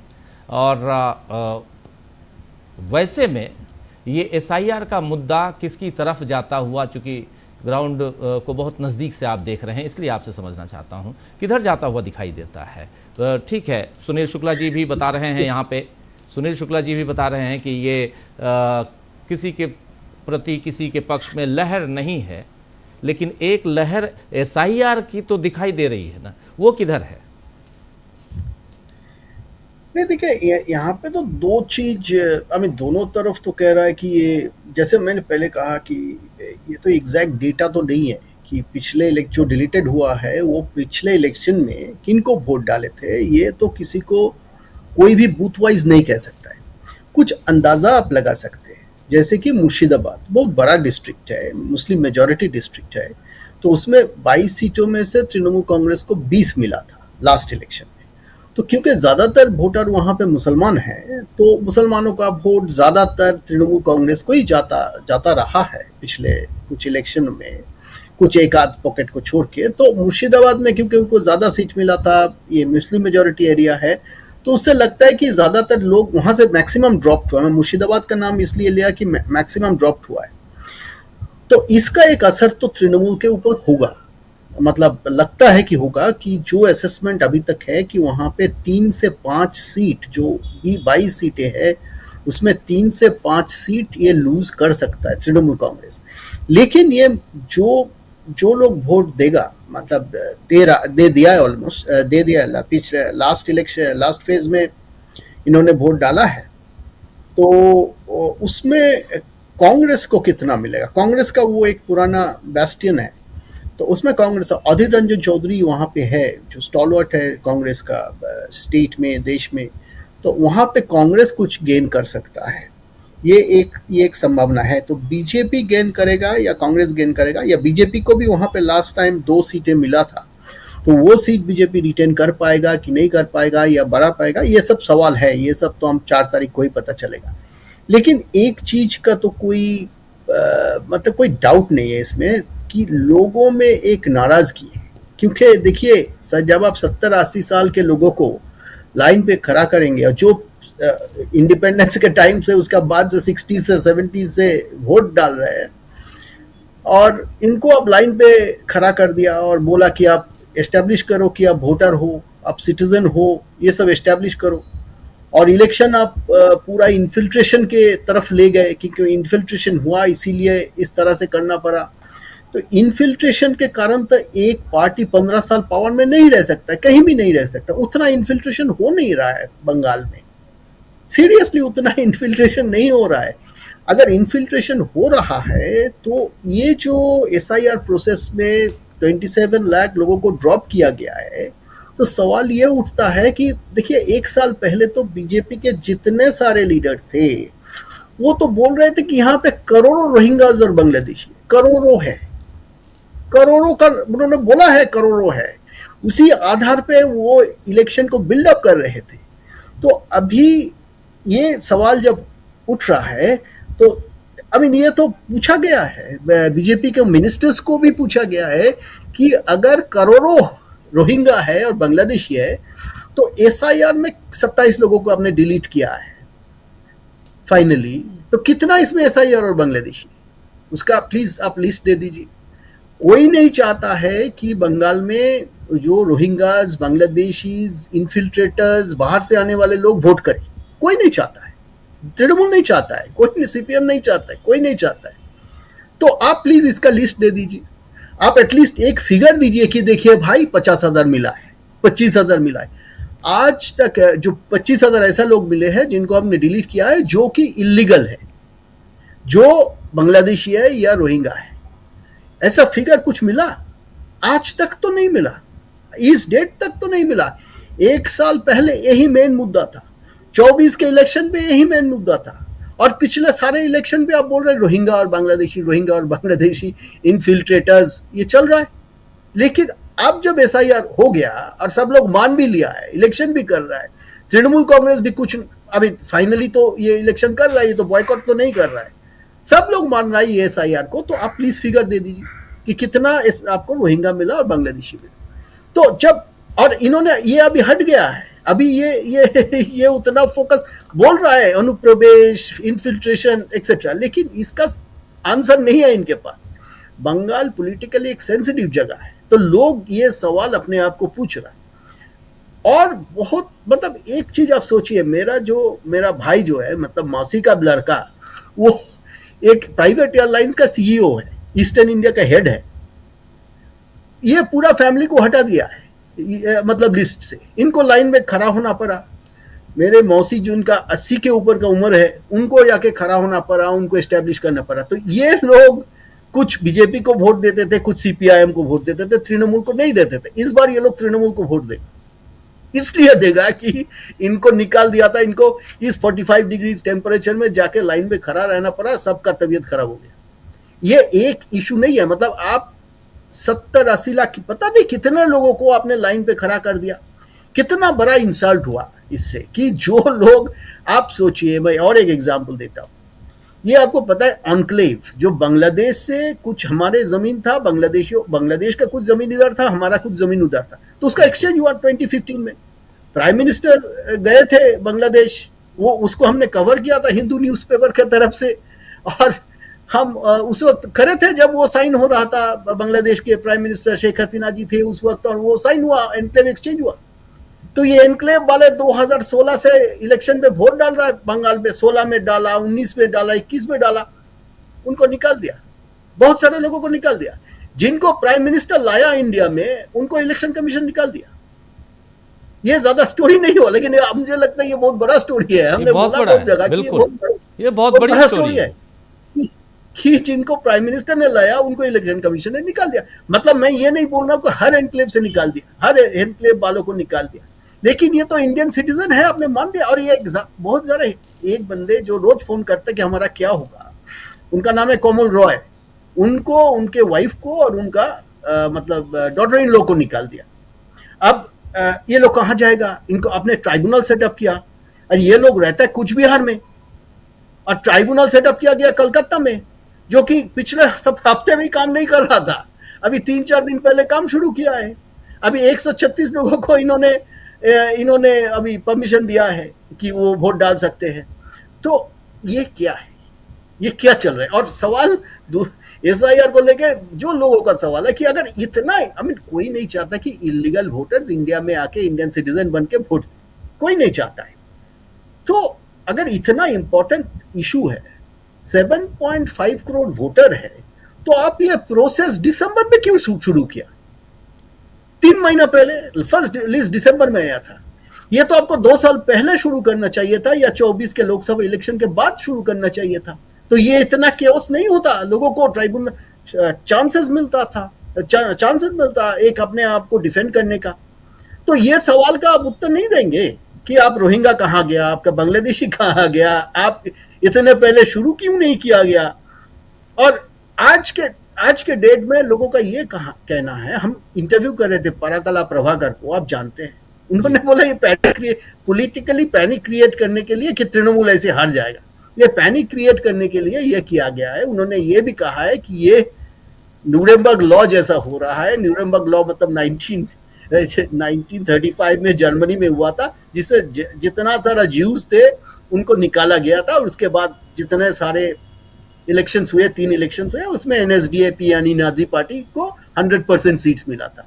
उन्होंने कहा था कि ये उस तरफ, उस दिशा में जा रहा है। हालांकि ये लोगों को तो ऐसे मार तो नहीं दिया जाएगा, लेकिन डिटेंशन कैंप में आसाम में जैसे भेजे गए वैसे करेंगे। इस तरह से कुछ बना रहा है माहौल, क्या करेगा? लेकिन ये देखिए, आप इलीगल सिटीजन्स को आप सवाल उठाइए, इसमें कोई डाउट नहीं है। तृणमूल भी इसको डिफेंड नहीं कर रहा है, CPM डिफेंड नहीं कर रहा है, कोई आम आदमी इस वक्त बंगाल में ये नहीं डिफेंड करता है कि भाई ये लीगल सिटीजन्स यहाँ पे वोट देना उनका राइट है, नहीं बोल रहा है। तो आपको प्रोसेस पहले शुरू करना चाहिए था, इतना केओस नहीं होता उस वक्त। तो ये सब सवाल नहीं है। ये क्या as citizens of the country shouldn't you ask this question nationally and in the state कि भाई ये आपने 50 दिन 60 दिन पहले प्रोसेस क्यों शुरू किया? ये क्या बिहार से ज्यादा इन्फ्लुएंस्ड चुनाव आयोग था क्या? बिहार में इनके पक्ष में रिजल्ट गया, इसलिए ऐसा यहाँ किया क्या?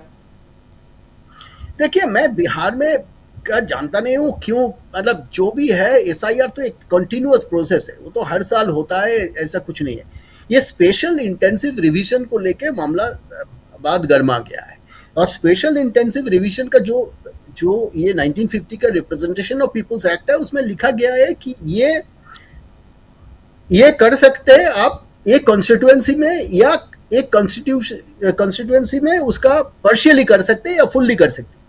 ये नहीं लिखा गया कि पूरे स्टेट में, पूरे देश में आपको SIR चलाना पड़ेगा। ये स्पेशल तब नहीं है, ये आम हो जाएगा, मतलब ये स्पेशल नहीं रहेगा, ये ऐसे नहीं आप कर सकते। उसमें लिखा है कि ये नहीं, आप नहीं कर सकते, नहीं लिखा है कि कहाँ आप कर सकते जी। तो जी। फिर भी अगर आप कर रहे हैं पूरे स्टेट में जहां पे इतना वोटर है, तो आपको किसने रोका था 2 साल पहले इसको शुरू करने में? ये एक बेसिकली पैनिक क्रिएट करने के लिए किया है कि भाई देखिए, इतने को हम हटा देंगे कि वो तृणमूल हट जाएगा। ये इसका पॉलिटिकल इंटरप्रिटेशन, नेचुरली लोग इसको पॉलिटिकली इंटरप्रेट कर रहे हैं, क्योंकि in South Asia we interpret everything politically. तो यहाँ पे भी खासकर ये एक पॉलिटिकली सेंसिटिव स्टेट है, तो इसमें लोग पॉलिटिकली इंटरप्रेट कर रहे हैं कि भाई इसको तृणमूल को हराने के लिए किया है। तो जब ये तृणमूल को हराने का मुद्दा आता है, तो दूसरे तरफ कंसोलिडेशन हो जाता है। और मतलब यहाँ पे तो दो चीज चल रहा है, एक रिलीजियस पोलराइजेशन चल रहा है, उसके दूसरे तरफ एक मतलब लिंग्विस्टिक पोलराइजेशन भी चल रहा है। तो एक दूसरे को थोड़ा सा बैलेंस कर रहा है। तो अभी वो कॉम्प्लेक्स मामला है, तो कैसे तृणमूल भी उसमें हवा दे रहा है। तो ये इस तरह से अभी इसका क्या नतीजा निकलेगा वो तो बोलना, ये तो कॉम्पिटिटिव इलेक्शन हो रहा है। एक बहुत लग तो रहा है कि देखिए, बीजेपी तो इस बार ऑर्गेनाइज्ड प्रचार किया है। वो पहले बार जैसा था कि वो फ्लाइट लेके आ रहा है, लोगों को उठा के ले जा रहा है, वैसा कुछ नहीं किया, और बाहर वाले को टिकट नहीं दिया। ये सब यहाँ के जो बंगाल के लोगों को ही टिकट दिया है, ये सब उनके पक्ष में जाता है। लेकिन ये एसआईआर को मुद्दा एकदम सेंट्रल हो जाने से ये बोलना तो अब डिफिकल्ट है कि ये किसको फाइनली हेल्प कर रहा है। जी जी, बहुत बहुत शुक्रिया शुभजीत बख्शी साहब, आपका समय देने के लिए, जुड़ने के लिए और ग्राउंड ज़ीरो पे क्या चल रहा है वो उसका विश्लेषण करने के लिए बहुत बहुत शुक्रिया। आपने वक्त निकाला और आप जुड़े इस कार्यक्रम में, बहुत धन्यवाद आपका।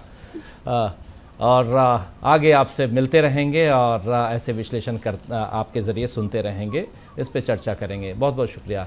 आना चाहता हूँ, आगे बढ़ना चाहता हूँ और ज़रा प्रोफेसर अखिल स्वामी जी आपके पास आता हूँ जल्दी से, फिर अमलेंदु जी आपके पास आता हूँ। स्वामी जी, अभी आप सुन रहे थे एसआईआर मेन सेंटर पॉइंट में मुद्दा है, जो अभी आप सुन रहे थे। एसआईआर का सवाल इसलिए मैंने पूछा भी था बख्शी साहब से कि जब बिहार में एसआईआर ऐसे ही 3 महीने पहले आप करवा के और बम्पर जीत हासिल कर लेते हैं, लगा होगा बीजेपी को, लगा होगा चुनाव आयोग को कि एसआईआर यहाँ भी बाजी मार ले जाएगा और यहाँ से हम जीत जाएंगे। लेकिन इनकी बातों से, शुभजीत बख्शी साहब की बातों से ये साफ लग रहा था कि मामला बहुत ज़्यादा पोलराइज हो चुका है और सेंट्रली अगर देखा जाए तो सेंट्रलाइज्ड हो चुका है और वो एसआईआर के इर्द गिर्द नाचता हुआ पूरा का पूरा ये चुनाव दिखाई देता है। ऐसे में अब सब कुछ सामने ओपन है। बीजेपी ठीक है, बहुत ज़्यादा यहाँ पर बीजेपी ऑर्गेनाइज्ड वे में काम करके आई है। अब चूँकि 2 दिन का वक्त बचा हुआ है, लेकिन फिर भी जब एसआईआर की बात आती है और जिसको इस ढंग से पूरा का पूरा मुद्दा बनाने का में कोई कोर कसर ममता बनर्जी ने नहीं छोड़ा है, तब ज़रा उसके आगे की चर्चा हम लोग करें। ज़रा आपसे समझना चाहता हूं कि क्या एसआईआर का मुद्दा बीजेपी के पक्ष में जाएगा इसके बाद, ऐसा लगता है? नहीं, देखिए राजीव जी, ये तो किसी का भी इंटरप्रिटेशन नहीं है कि एसआईआर का मुद्दा भारतीय जनता पार्टी के पक्ष में जाएगा। बख्शी साहब ने भी कहा और किसी से भी आप बात करेंगे, बंगाल के लोगों से बात करेंगे, ये बात तो बिल्कुल सही है, क्योंकि एसआईआर का समर्थन केवल भारतीय जनता पार्टी वाले कर रहे हैं, बाकी सारी अपोजिशन पार्टीज उसको अपोज कर रही हैं। ये भी बख्शी साहब ने बिल्कुल सही बात कही कि अगर आप 70-75 साल के लोगों को लाइन पे लगा देंगे तो मानी बात है कि उनके अंदर एक वितृष्णा पैदा होगी कि हमने 20 इलेक्शन में वोट दिया है, अब हमसे कह रहे हैं अच्छा, किसी भी आदमी की नागरिकता को चैलेंज करना एक बहुत बड़ा अपमान है। अच्छा, एक चीज मैं समझता हूं, जैसे ये इंटरप्रिटेशन किया बख्शी साहब ने, उन्होंने कहा हिंसा नहीं हुई और हिंसा के लिए चुनाव आयोग को मैं उनकी बड़ाई करता हूं या पॉलिटिकल पार्टीज की बड़ाई करता हूं। देखिए, मेरा इंटरप्रिटेशन थोड़ा अलग है।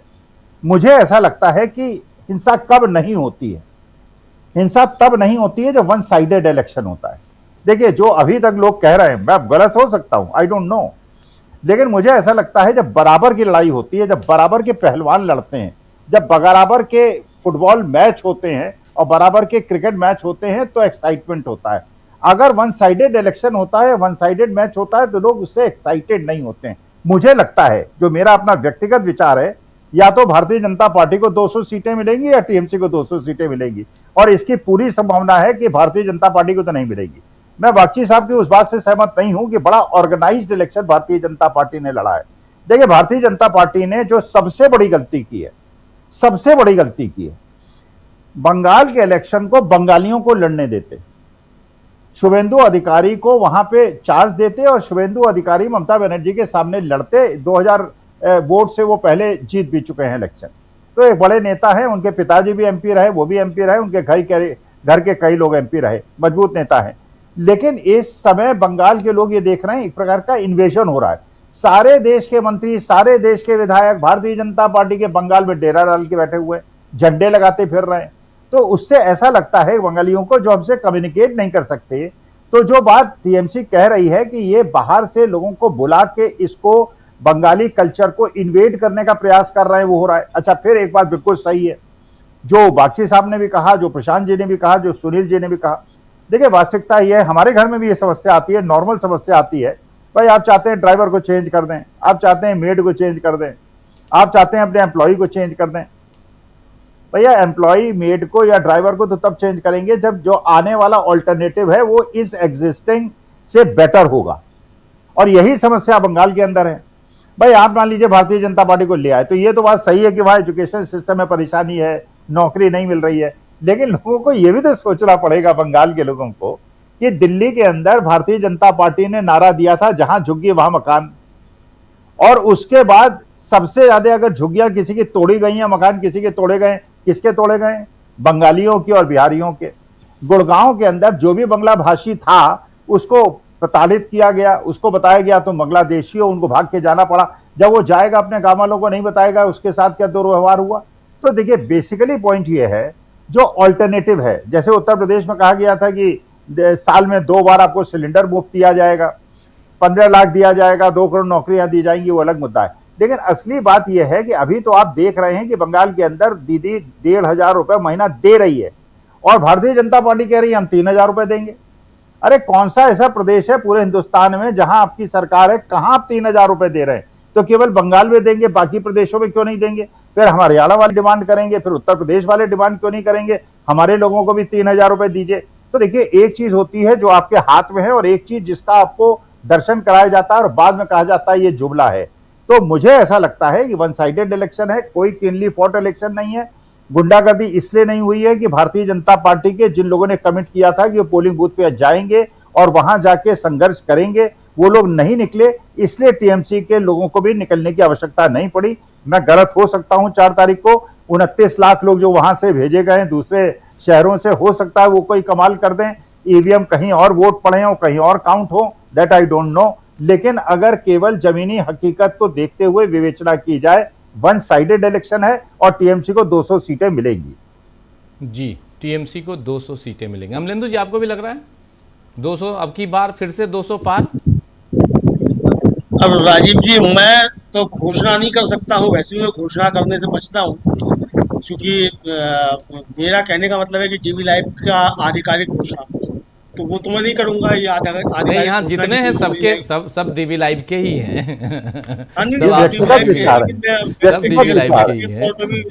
सबके विचार की बात, यहाँ विश्लेषण की बात। हाँ विचार है लेकिन व्यक्तिगत तौर पर भी मैं ये घोषणा नहीं करूंगा किसको कितना मिल रहा है, क्योंकि राजीव जी सब कुछ तो है ज्ञानेश कुमार के हाथ में। तो कैसे घोषणा कर दी जाए कि किसी को 200 मिलेंगे कि 500 मिलेंगे?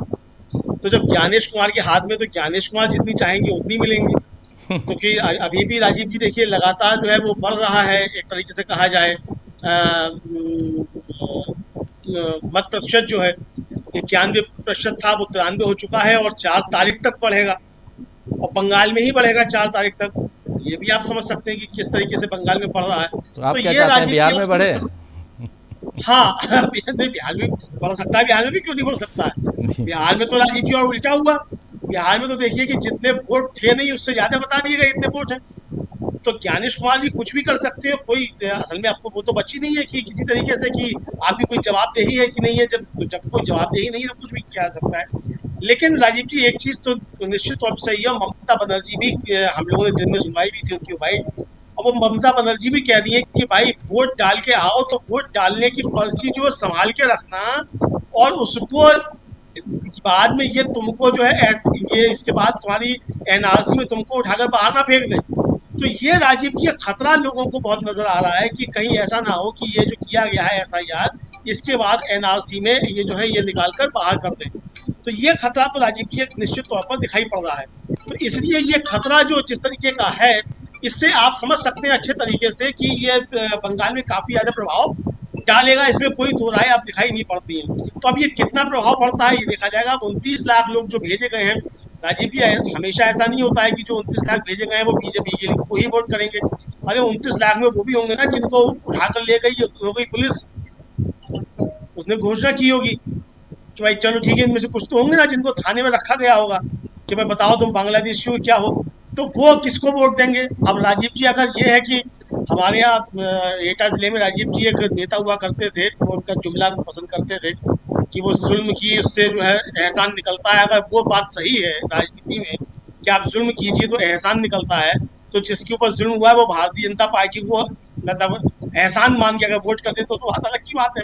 वरना ये 29 लाख जो गए हैं राजीव जी, ये अपनी नागरिकता बचाने गए हैं कि कल को एनआरसी में उनको उठाकर जो है उसमें ना भेज दिया जाए टेंशन कैंप में। तो ये 29 लाख कैसे वोट दे देंगे? तो ये राजीव जी मुझे लगता है कि ये कुल मिला के जिस तरीके से एसआईआर राजीव जी बिहार में लोगों के नाम कटे, लेकिन बिहार में आपको क्या आरजेडी जो है वो एसआईआर को लेकर इस तरीके से सक्रिय दिखाई दी जिस तरीके से टीएमसी दिखाई पड़ी है पश्चिम बंगाल में, नहीं दिखाई दी।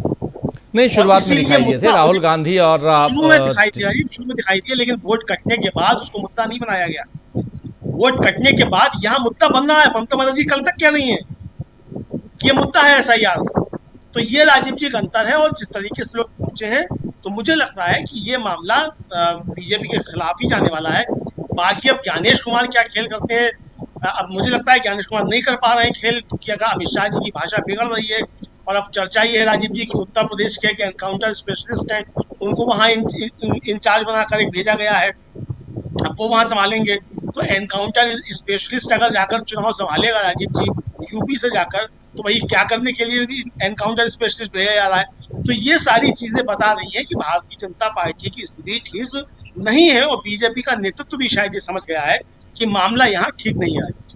जी, मामला ठीक नज़र नहीं आता है। दो बातें यहाँ पर कहीं बख्शी साहब ने, एक तो ये कि जैसे उन्होंने एक उदाहरण दिया, प्रशांत जी उन्होंने एक उदाहरण दिया था। उदाहरण ये था कि उनके ही रिलेटिव्स जिनके नाम काटे गए, जो कभी कांग्रेस और वाम दलों को वोट करते थे, लेकिन बीजेपी और वाम दल को वोट करते थे, वो अब यूनाइट होके, एकजुट होकर और टीएमसी को वोट करेंगे। ये तो उन्होंने ये वही है, चावल पका है कि नहीं पका, यानी चावल जो है उससे भात तैयार हुआ है कि नहीं हुआ है, उसके लिए पूरे चावल को दबाने की ज़रूरत नहीं है, एक दाने से पता चल जाता है। और ये एक जो यूनाइट होकर लोगों ने वोट डाला है, ये तो समझ में आता है कि यहाँ पर एसआईआर एक बड़ा मुद्दा है, इसमें कोई दो राय नहीं है। क्या ये घबराहट सेकेंड फेज़ में इसी की है, नरेंद्र मोदी और अमित शाह के, और अमित शाह का दूसरे दिन फर्स्ट फेज़ के बाद जो वेरी नेक्स्ट डे उन्होंने जो प्रेस कॉन्फ्रेंस की थी, याद कीजिए, जिस घबराहट में वो दिखाई दे रहे थे, क्या ये वही कारण है? और यहाँ पर एसआईआर बिहार के एसआईआर से बिल्कुल अलग है, ऐसा माना जाए। और सही एक दूसरी बात जो अमलेंदु जी ने कही कि यहाँ पर मुद्दा बना दिया, टीएमसी ने मुद्दा बना दिया यहाँ ममता बनर्जी ने। ममता बनर्जी खुद गई थी सुप्रीम कोर्ट में, याद कीजिए, वहाँ अपनी बात रखने के लिए। इन सब को देखा जाए, जरा आपका विश्लेषण कि ये चुनाव अब क्या ये साफ दिखाई दे रहा है कि चुनाव जो है किस दिशा में जा रहा है?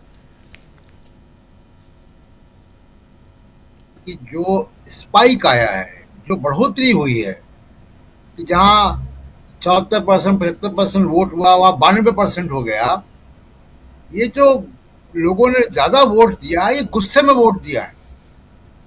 ये गुस्सा है एसआईआर के प्रति, और उस गुस्से का नतीजा है। अब जिन लोगों ने वोट दिया है जाके, जो ज्यादा दिख रहा है, आप ये मान के चलें कि वो व्यक्ति के घर वालों के नाम कट चुके होंगे। एक व्यक्ति वोट दे रहा है, उसके 5 लोगों के घर के नाम कट चुके होंगे। दूसरी बात देखिए, पहला फेज बीजेपी का था, अब उसमें बीजेपी अगर बहुत अच्छा कर चुकी होती तो मोदी अमित शाह की भाषा दूसरी होती।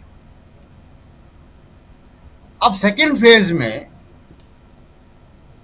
जो है 142 सीटों पर चुनाव होना है, जहां प्रचार आज बंद हो गया।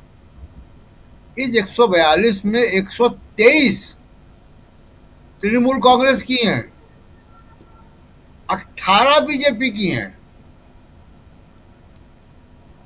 तो एक तो ये बात है कि आप बीजेपी के लिए ये यहाँ से रिकवरी बड़ा मुश्किल है। और उसका दूसरा कारण क्या है?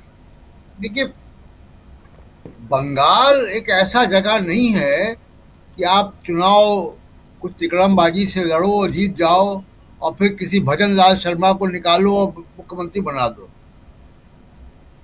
ममता बनर्जी वहां पे 1990 के दशक से विजिबल हैं, अपोजिशन की पॉलिटिक्स कर रही थी। शुभेंदु अधिकारी अभी 2020 तक वो तृणमूल कांग्रेस में थे, वो तो वॉशिंग मशीन के चलते वहां गए हैं, ईडी सीबीआई के चलते वहां गए हैं। अब दिलीप घोष वहां पे है नेता, जिनके बारे में कहा जाता है कि जी उन्होंने बीजेपी के वहां पे नेटवर्क बनाया, वो उनका कहीं आता पता नहीं है। दूसरी बात कि बीजेपी जब तक, जो बात मैं पहले कह रहा था जब तक आप बड़े इन्फ्लुएंसर्स को लेकर नहीं आओगे तब तक आप चुनाव को प्रभावित नहीं कर पाओगे। नैरेटिव कहाँ से चलता है, चुनाव प्रभावित कहाँ से होता है? बड़े शहरों से। कलकत्ता नॉर्थ और Calcutta south, Kolkata south, Kolkata north और कोलकाता साउथ 11 सीटें। हावड़ा की डिलिमिटेशन से पहले 16 सीटें, अब शायद 10 सीटें हो गई हैं। तो ये 11 और 16 27 सीटें आती हैं जहां पे सब कुछ है। कोलकाता और हावड़ा ट्विन सिटीज, बीजेपी की एक भी सीट नहीं है यहाँ, एक भी सीट नहीं है। या तृणमूल कांग्रेस है या एक आध सीट लेफ्ट पार्टी की वामपंथी होगी या एक इंडिपेंडेंट है। तो जब तक आप कोलकाता हावड़ा पे नहीं हो, जहां सब कुछ आप हंगामा करते हो, तोड़फोड़ करते हो, प्रदर्शन करते हो, सब कुछ करते हो, जब आप वहां नहीं हो तो तब आपकी कहीं सीन बनेगा नहीं। और दूसरी बात ये कि देखिए, जो अब कलकत्ता और हावड़ा के जब आप जिस फेज में प्रचार बंद हुआ है आज, वहां पे अगर आप जब तक आप घुसपैठियों की बात करोगे, योगी आदित्यनाथ को लगाओगे, तो उनसे वो बात नहीं बनेगी। आप कोलकाता हावड़ा के लोगों से जरा पॉलिटिकल डिस्कशन करके देख लीजिए जी, बड़ा अवेयर लोग हैं। और एक आखिरी बात, अभी SIR की बात कर रहे थे और बाकी साहब ने बहुत सही कहा कि इलेक्शन में सबसे बड़ा मुद्दा SIR है। उनके परिवार के लोग, एक इंडिकेशन, उनके परिवार के लोगों में से कुछ लोग बीजेपी को वोट देते थे, इस बार वो नहीं दिया क्योंकि उनका इंसल्ट हुई है। ये इंसल्ट वाला जो मामला है ना, ये बहुत बड़ा मामला है। और इसीलिए आप देखिए कि जरा प्रधानमंत्री नरेंद्र मोदी के भाषणों को आप देखिए, क्या वो इलेक्शन कमीशन को SIR के लिए बधाई देते हुए दिखाई दे रहे हैं? कोई एक बयान, कोई एक भाषण घुसपैठिया की बात कर रहे हैं, लेकिन क्या चुनाव आयोग को वो बधाई दे रहे हैं इस काम के लिए कि उन्होंने घुसपैठियों को बाहर कर दिया? नहीं कर रहे क्योंकि उनको मालूम है कि वहां हो क्या रहा है। जी राजी जी जी जी, बिल्कुल बिल्कुल आप सही कह रहे हैं। जरा सुनील शुक्ला जी, क्या SIR मूल मुद्दा है, ये माना जाए? मैं तो लगातार कह रहा हूं कि SIR मूल मुद्दा है। और SIR जो आप बात कर रही है, पश्चिम बंगाल का ये SIR बिहार से बहुत अलग है। बिहार में ये लॉजिकल डिस्क्रिपेंसीज का मुद्दा नहीं आया था, इसमें कोई बात ही नहीं हुई थी। ये नया एक तरीका खोजा गया पश्चिम बंगाल में, और ये तार्किक विसंगतियों को लेकर के नए नए सवाल पैदा किए जा रहे हैं। बिहार के चुनाव में एक भ्रम बना करके रखा बीजेपी ने कि जो लोग घुसपैठिए हैं, जिन लोगों के नाम कई जगहों पर हैं, जो लोग मृतक हो चुके हैं, उनके नाम हटाए गए हैं। यह साबित कर पाना बड़ा मुश्किल हो रहा था कि जो ये जिन आधारों पर लोगों के नाम हटाए जाने की बात की जा रही है, उसका विरोध आप कैसे कर सकते हैं? पश्चिम बंगाल में 27 लाख आदमी सड़क में खड़ा है अपने अभिलेखों को लेकर, जो ये बता रहा है कि मैं जीवित हूं, मैं दिवंगत नहीं हुआ हूं, मैं कहीं अपने आप को माइग्रेट नहीं किया है मैंने, और मेरा कई जगहों पे नाम नहीं है, बावजूद इसके मेरा नाम मतदाता सूची में नहीं है। और इसमें इस श्रेणी में से इन 27 लाख लोगों में अभी बाकी साहब ने अपने रिलेशन के लोगों का नाम उल्लेख किया, जो सामान्य कैटेगरी के लोग नहीं है, एक समाज के अग्रिम पंक्ति के लोग हैं। हम और आप जानते हैं कि नंदलाल बोस साहब जो बहुत बड़े कलाकार हैं देश के, उनके परिवार के लोगों का नाम नहीं हुआ। आपको अमर्त्य सेन के खुद के बारे में आपको जानकारी है कि उनके नाम को लेकर कितनी हायतवा मची हुई थी। ऐसे लोगों की संख्या 27 लाख है, और ये ऐसे लोग हैं जिसमें लगभग अधिकांश परिवार प्रभावित है, जिसमें 2 लोगों का नाम है, 3 लोगों का नाम नहीं है, 4 लोगों का नाम है, 2 लोगों का नाम नहीं है। स्पेलिंग के नाम पर, एज के नाम पर, पहले कुछ नाम था अब कुछ नाम हो गया, तरह तरह की चीजें लगाई गई हैं, और उनका नाम, जबकि सर्वोच्च न्यायालय का यह आदेश रहा है कि जो व्यक्ति पिछले कई चुनाव में वोट देता रहा है उसको मताधिकार मिलना चाहिए। और जब पूरा का पूरा प्रकरण जब चल रहा था, तो भारतीय जनता पार्टी चुप बैठी हुई है। भारतीय जनता पार्टी इस SIR की प्रक्रिया के साथ खड़ी है। जब लोगों के नाम मतदाता सूची से काटे जा रहे थे, जो लोग अपने नाम को मतदाता सूची में बनाए रखने के लिए संघर्ष कर रहे थे, तब भी इनका कहीं अता पता नहीं था। तो जब हमारे मौलिक अधिकार है, जो मेरे संवैधानिक अधिकार है, जो चुनाव में भाग लेने की, और ये चुनाव में वोट न देने का क्या सामान्य बात थोड़ी कि वोट नहीं देंगे आप, चुनाव लड़ने के अधिकार से आप वंचित कर दिए गए। और इस पूरे जद्दोजहद में भारतीय जनता पार्टी चुप है, तो क्या लोगों के मन में नाराजगी नहीं होगी? केवल मैंने आप केवल उसको घुसपैठिया के नाम पर घुमाते रहेंगे, लोग मानते रहेंगे। और घुसपैठियों के नाम पर भी जो बात कही गई, क्या की संख्या तो बताइए कितने लोगों को आपने लिया? बिहार के चुनाव में घुसपैठिया चलाते रहे आप, सरकार बन गई, क्या कर रहे हैं घुसपैठियों को रोकने के लिए? आपने कहा था कि नई सरकार बनेगी और घुसपैठियों की पहचान के लिए अभियान शुरू किया जाएगा, क्या कर दिया आपने? कौन सा काम कर रहे हैं?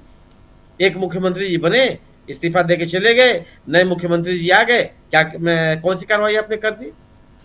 झारखंड के चुनाव में आपने घुसपैठियों का बड़ा भारी मुद्दा बनाया था, चुनाव खत्म, बात खत्म।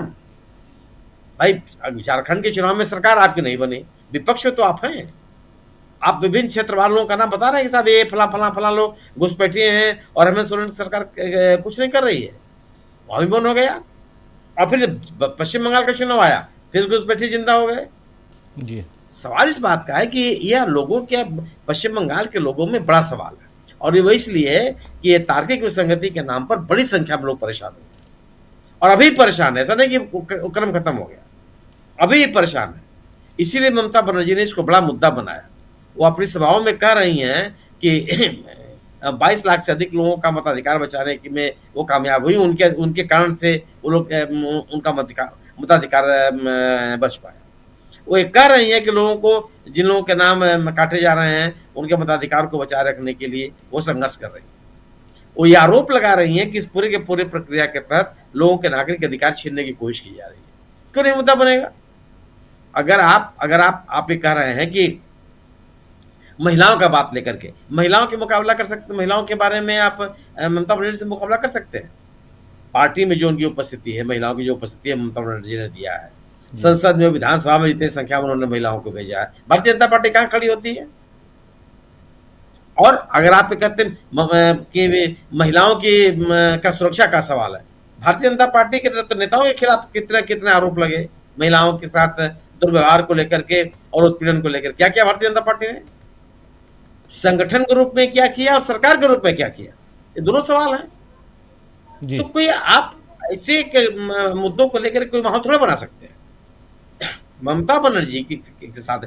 और जो अगर आप सामाजिक समीकरण की बात करें कि कोई किस सामाजिक समीकरण के साथ भारतीय जनता पार्टी अपने आप को आगे पा सकती है पश्चिम बंगाल में?